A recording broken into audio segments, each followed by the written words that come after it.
ये कोई भूत नहीं था, ये स्वयं भगवान शिव का परम भक्त था। लेकिन एक समय ऐसा आया जब उसका शरीर सिर्फ हड्डियों का ढांचा बनकर रह गया।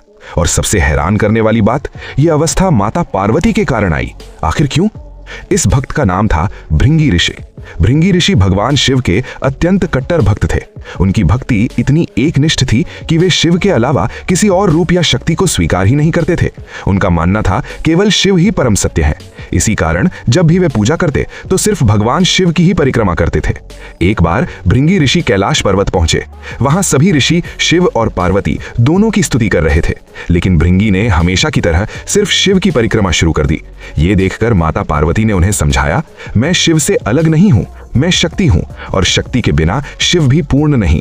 उन्होंने कहा, शिव की पूजा का अर्थ पार्वती का सम्मान भी है। लेकिन भृंगी अपनी बात पर अड़े रहे। उन्होंने स्पष्ट कहा, मेरी भक्ति केवल शिव के लिए है, मैं पार्वती को शिव के समान नहीं मान सकता। जब शिव और पार्वती अर्धनारीश्वर रूप में एक हो गए तो भृंगी ने एक अजीब प्रयास किया। उन्होंने भृंग यानी भौरे का रूप धारण किया और दोनों के बीच से निकलकर सिर्फ शिव की परिक्रमा करने लगे।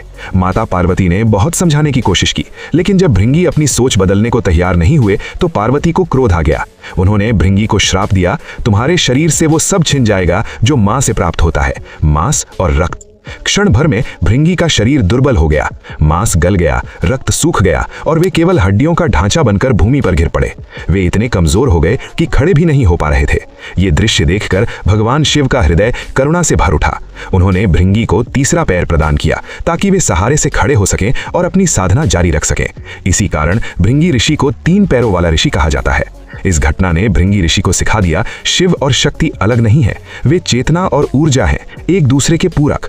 भृंगी ने अपनी भूल स्वीकार की और शिव पार्वती दोनों से क्षमा मांगी और तभी उनकी भक्ति पूर्ण हुई। हर हर महादेव।